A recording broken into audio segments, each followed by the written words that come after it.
In this video sequence, we are exploring the importance of compassionate self-awareness. And in this video, we're going to deepen our understanding of how to develop emotional awareness without being overwhelmed. It's specifically how to let your heart compass guide you through emotional storms. In our last two sessions, we explored how your inner compass, which is your heart, can guide you with compassion and understanding, even when your mind or your inner critic tries to take over. Today, we're going to explore how that same heart, your inner compass, helps you navigate your emotions, especially when they feel overwhelming. Because emotional overwhelm isn't a flaw, it's a signal. A wave carrying the voice of your younger self, your inner child, who is saying, "Please don't leave me alone in this. I'm scared." For many of us, emotional overwhelm is not about the emotion itself. It's about the fear of feeling it. We're never taught that emotions could be safe, sacred, and wise. Instead, we learn to hide them, suppress them, or overthink them. Maybe in childhood, emotions were too much for the adults around you. Maybe you were told, "Don't cry, be strong," or "calm down." So your inner child learned to tuck those feelings away or to explode with them because no one showed you how to be gentle with them. And your inner critic stepped in. It took on the role of protector, believing that if you could keep yourself in control, perfect, composed, and unfeeling, then you'd be safe from rejection or shame. Over time, the voices of the inner child and the inner critic blended together, shaping the way you experienced yourself. The child's pain and the critic's fear became so loud that they covered the still, quiet truth beneath it all. The truth is your inner compass. That is your true essence. Your inner compass isn't just a metaphor. It's the core of who you are, the steady, loving awareness that's been with you since the beginning, before the world taught you to hide, to protect, or to perform. This essence simply was. It's not something you need to build or become. It's who you are already. You've just forgotten because you've been living through the filters of protection and pain. The work of compassionate self-awareness isn't about creating a new self. It's about remembering the one who was never lost. When you anchor into this heart-centered essence, you can begin to meet your emotions not as threats, but as divine messengers, guiding you back to what is real and whole inside you. Your emotions speak the language of your soul. Anger may whisper, "A boundary needs protecting." Sadness may say, "Something I value is missing." Fear might warn, "I need safety here." And joy softly reminds you, "This is where I belong." When you listen from your heart, from your true essence, these messages make sense. You stop drowning in them and instead begin to understand what they're pointing to. Your inner compass interprets what your emotions are trying to tell you. It helps you hear the wisdom beneath the waves. So when you feel emotionally overwhelmed, it's not because you're broken. It's because your younger self and your inner critic are trying to steer the ship without realizing your true self is still at the helm. The healing comes when you lovingly take back the wheel, not by silencing those parts, but reminding them, "You don't have to protect me anymore. I remember who I am now. I am the compass. I am the calm in the storm.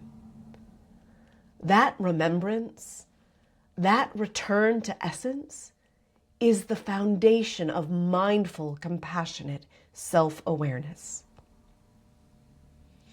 So we're going to do a guided practice of how to hold space for your emotions. I invite you to find a quiet place.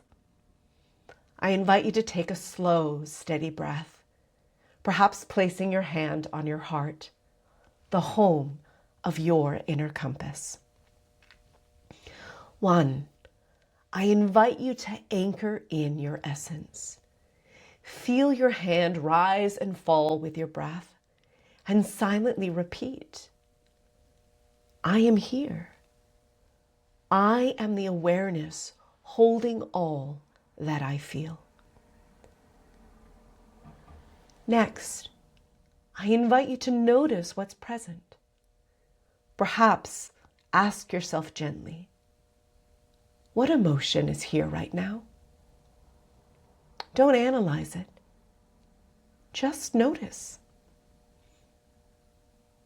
Next, I invite you to recognize the parts.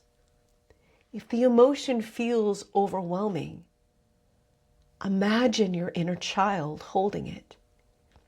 If judgment arises, that's your inner critic trying to protect you.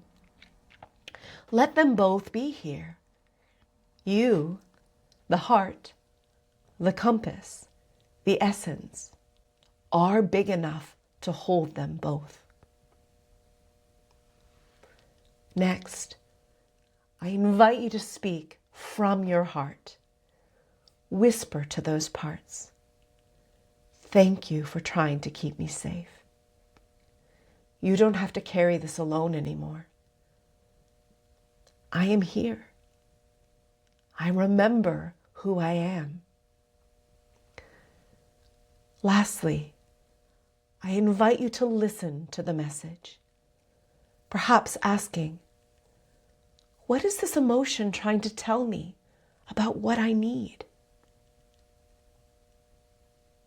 Let your heart translate its wisdom. I invite you to stay with this for a few breaths, letting your awareness rest in warmth and presence.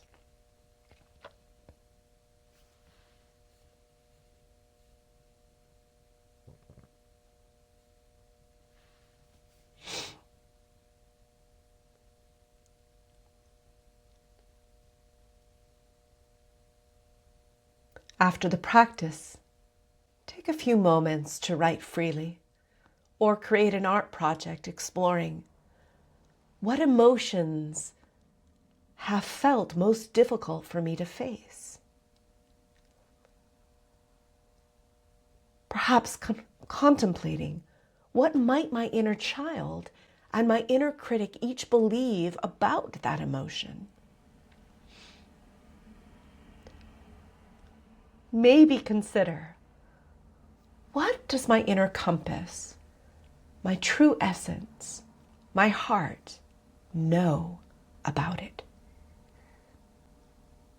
Lastly, explore, what need or boundary might this emotion be asking me to honor? Remember, this isn't about forcing insight. It's about reconnecting to your natural capacity to understand yourself through love, not fear. Emotional awareness without overwhelm begins with remembering who you truly are. You are not the storm. You are not the frightened child or the critical protector. You are the compass itself, the steady, radiant presence that can hold them all. As you learn to meet your feelings with mindful compassion, the noise quiets. Your inner child begins to trust that it is safe to feel.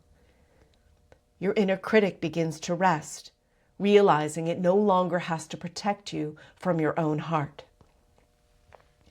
And what remains is you, your essence, your awareness, your truth.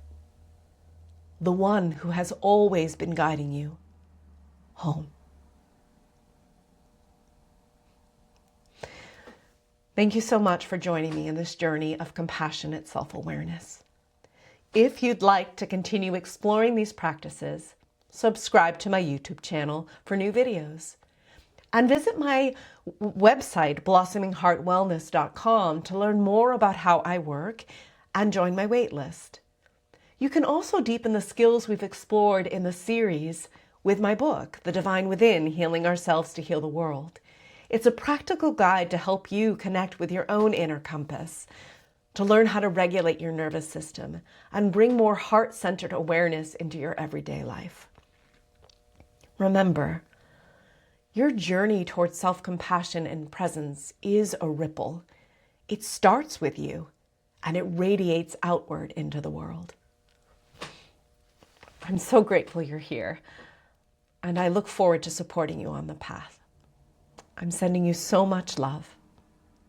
Stay tuned for my next video, which explores the power of self-compassion in healing.